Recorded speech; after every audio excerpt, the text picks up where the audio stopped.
दोस्तों स्वागत है आज के मेरे इस वीडियो में। आज मैं लेकर आ गया हूँ आपके लिए वार्षिक परीक्षा 2024-25 का पेपर सामान्य हिंदी का पेपर। और यहाँ पर आपको मैं सभी क्वेश्चन दिखाने वाला हूँ, साथ में उनके सॉल्यूशन। इस तरीके से आपका पूरा पेपर यहाँ पर दिया गया है और इसी तरीके से कई सारे paper, previous year question paper और इसी से रिलेटेड आगे के क्वेश्चन पेपर आपके जो हैं इस चैनल पे अपलोड होते रहते हैं। तो चैनल को सब्सक्राइब कर लीजिए और वीडियो को भी लाइक कर दीजिए, क्योंकि इस वीडियो से आपको बहुत ही क्वेश्चन ऐसे आपको देखने को मिलेंगे जो आपके डायरेक्ट पेपर में पूछे जाएंगे, या फिर डायरेक्ट यही क्वेश्चन आपका आ सकता है आपके एग्ज़ाम में। तो यहाँ पर आपके लिए जो भी क्वेश्चन है सभी बहुत इंपॉर्टेंट हैं। तो इस तरीके से आपके लिए सब पूरा पेपर मैं लेके आ गया हूँ और साथ में मैं इनके आंसर भी बताऊँगा। यहाँ पर सबसे पहला आपको क्वेश्चन दिया गया है। यहाँ पर सबसे पहले आप देखेंगे पूर्णांक इसका 100 होता है और 2 घंटे 15 मिनट का ये पेपर है, और कहीं कहीं 3 घंटे में भी लिया जाता है और 2 घंटे में भी कहीं कहीं हो जाता है।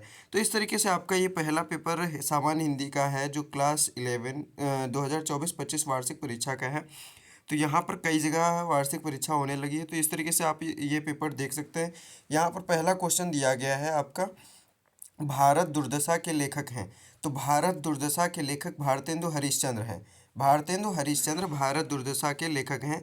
तो यहाँ पर आपको सबसे पहले पता भी होगा कि इसका जो आपका पीडीएफ मिलेगा वो प्रेपवेव ऐप पर मिलेगा, जिसका लिंक डिस्क्रिप्शन बॉक्स में दिया गया है। वहाँ से आप प्रेपवेव ऐप डाउनलोड करके इसका पीडीएफ आप देख सकते हैं, और भी कई सारे प्रीवियस ईयर क्वेश्चन पेपर वहाँ से आप देख सकते हैं।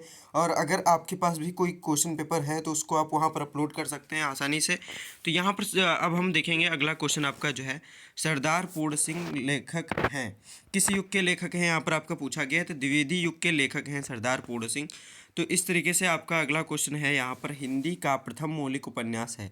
तो हिंदी का प्रथम मौलिक उपन्यास जो है लाला श्रीनिवास दास द्वारा लिखित, यहाँ पर परीक्षा गुरु जो है आपका हिंदी का सबसे पहला जो मौलिक उपन्यास है वो इस तरीके से आपका यहाँ पर दिया गया है, परीक्षा गुरु। फिर आपका अगला क्वेश्चन यहाँ पर है, गोदान किस विधा की रचना है। तो गोदान आपके उपन्यास विधा की रचना है, मुंशी प्रेमचंद्र की अंतिम कृति ये गोदान उपन्यास आपकी उपन्यास विधा की रचना है। फिर यहाँ पर आपकी अगला क्वेश्चन है, यहाँ पर एकांकी सम्राट कहा जाता है। तो आपने इनका एकांकी एक पढ़ा भी होगा क्लास 9th में, दीपदान। एकांकी सम्राट राम कुमार वर्मा को कहा जाता है। फिर यहाँ पर आपका अगला क्वेश्चन, यहाँ पर दूसरा क्वेश्चन यहाँ पर दिया गया है इस तरीके से, यहाँ पर आपका निम्नलिखित में कौन सा प्रेमाश्री शाखा के कवि है। कौन प्रेमाश्री शाखा के कवि हैं। तो यहाँ पर आपको सबसे पहला यहाँ पर क्वेश्चन पढ़ेंगे, नहीं है, कौन नहीं है यहाँ पर पूछा गया है। इसलिए यहाँ पर देखिए जायसी हैं, मंझन भी हैं, और यहाँ पर आपका कुतुबन भी आपके प्रेमाश्री शाखा के कवि हैं। यहाँ पर एक आपके सूरदास जी हैं जो भक्ति काल के कृष्ण भक्ति शाखा के कवि हैं। तो इस तरीके से आपका राइट विकल्प हो जाता है सूरदास जी। फिर यहाँ पर आपका अगला क्वेश्चन दिया गया है, आदिकाल का नाम है, एक नाम है। तो आदिकाल का एक नाम अन्य क्या है, जैसे कि आदिकाल है, फिर अगला दूसरा नाम कोई होगा तो वो कौन सा है। तो यहाँ पर सबसे पहले विकल्प दिया गया है स्वर्णयुग। स्वर्णयुग भक्तिकाल को ही कहते हैं। और यहाँ पर आपका फिर अगला क्वेश्चन सिद्ध सामंत काल है। तो सिद्ध सामंत काल आदिकाल का दूसरा नाम है। और फिर यहाँ पर श्रृंगार काल, जिसको रीतिकाल भी कहते हैं। तो इस तरीके से ये आपका रीतिकाल को श्रृंगार काल कहते हैं, और भक्तिकाल तो भक्तिकाल है ही है। फिर यहाँ पर आपका अगला क्वेश्चन फिर यहाँ पर दिया गया है, विनय पत्रिका के कवि हैं। तो विनय पत्रिका के कौन कवि है यहाँ पर आपको बताना है। तो तुलसीदास जी जो हैं वो आपके विनय पत्रिका के कवि हैं। फिर आपका अगला क्वेश्चन यहाँ पर पूछा गया है, पृथ्वीराज रासों के रचनाकार हैं। तो पृथ्वीराज रासों के रचनाकार चंद बरदाई हैं। तो इस तरीके से आपका इसका राइट विकल्प ये हो जाता है, फोर्थ वाला चंद बरदाई। फिर यहाँ पर आपका अगला क्वेश्चन पूछा गया है, अष्टछाप के कवियों का संबंध भक्ति काल की किस शाखा से है। तो अष्टछाप के जो कवि हैं उनकी भक्ति काल के आपके कृष्ण भक्ति शाखा से संबंध है। तो यहाँ पर आपके जिसमें कि सूरदास जी भी हैं। तो अष्टछाप के कवियों का संबंध भक्ति काल की कृष्ण भक्ति शाखा से है। फिर यहाँ पर आपका अगला क्वेश्चन दिया गया है, दिए गए गद्यांशों पर आधारित निम्नलिखित प्रश्नों के उत्तर दीजिए। यहाँ पर आपका 10 नंबर का ये क्वेश्चन होता है, 2-2 नंबर के 5 क्वेश्चन पूछे गए हैं। तो ये आपका चैप्टर से बेस्ड क्वेश्चन होता है और बहुत ही आसान होता है। अगर आप एक बार भी चैप्टर पढ़े हुए हैं, वो लेसन पढ़े हुए हैं, पाठ पढ़े हुए हैं, तो उसमें आपको पाठ का नाम और लेखक का नाम पता होगा। और रेखांकित अंश की व्याख्या करना तो सबसे ईजी काम है। हाय अफसोस तुम ऐसे, तो इसको आप बना के किसी भी तरीके से लिख देंगे। फिर यहाँ पर आपको सबका अर्थ बताते हुए ये पांचों क्वेश्चन सबसे आसान होते हैं। और ये आपको अगर पहला क्वेश्चन नहीं आ रहा है तो यहाँ पर आप सेकेंड वाला क्वेश्चन देख सकते हैं, ये भी बहुत ईजी होता है। फिर आपका अगला क्वेश्चन यहाँ पर इसी तरीके से आपका वो गद्य खंड से है, तो ये पद्य खंड से अगला क्वेश्चन दिया गया है। ये भी 10 नंबर का एक क्वेश्चन है। तो यहाँ पर इस तरीके से आपको ये क्वेश्चन बहुत ही इंपॉर्टेंट होता है 10 नंबर का। फिर आपका अगला क्वेश्चन यहाँ पर पूछा गया है पाँचवा, प्रश्न नंबर 5। तो यहाँ पर निम्नलिखित में से किसी एक लेखक या कवि का साहित्यिक परिचय देते हुए उनकी प्रमुख रचना का उल्लेख करना है। तो यहाँ पर आपके जो लेखक और कवि हैं इसमें एक ही में दे दिया गया है, दोनों के वैसे अलग अलग आते हैं 5-5 नंबर के, इसमें एक ही में 10 नंबर का साहित्यिक परिचय देते हुए उनकी रचनाओं का उल्लेख करना है। ये तो और भी इजी कर दिया गया है यहाँ पर। तो इस तरीके से भारतेंदु हरिश्चंद्र हैं, कबीरदास जी हैं और सूरदास जी हैं।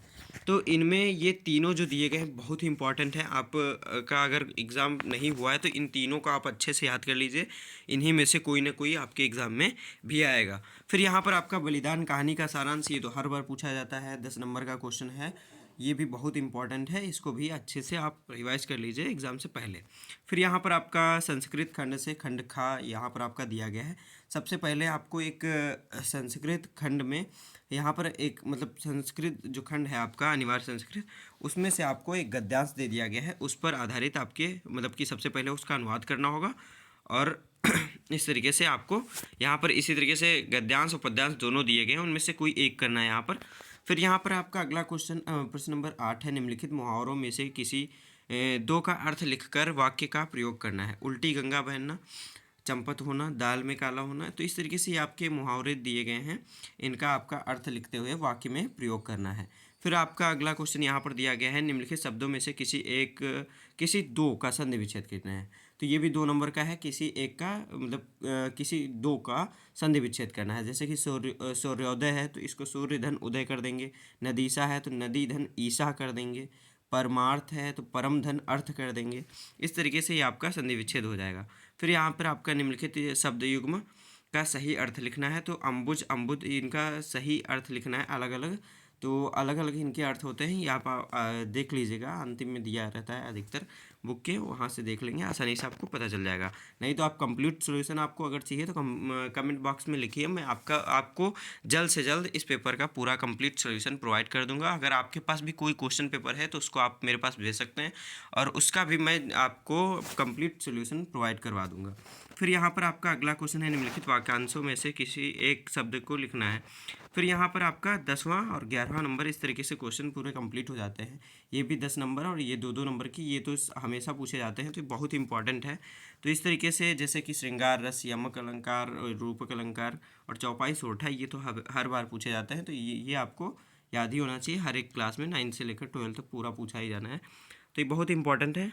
तो इस तरीके से आपका ये कंप्लीट पेपर हो जाता है। अगर आपको पूरा सॉल्यूशन चाहिए तो कमेंट करिए और इसका पीडीएफ आपको प्रेपवेव ऐप पर मिल जाएगा। तो वीडियो पसंद आए वीडियो को लाइक कीजिए, चैनल को सब्सक्राइब कीजिए। मिलते हैं अगले वीडियो में, तब तक के लिए धन्यवाद।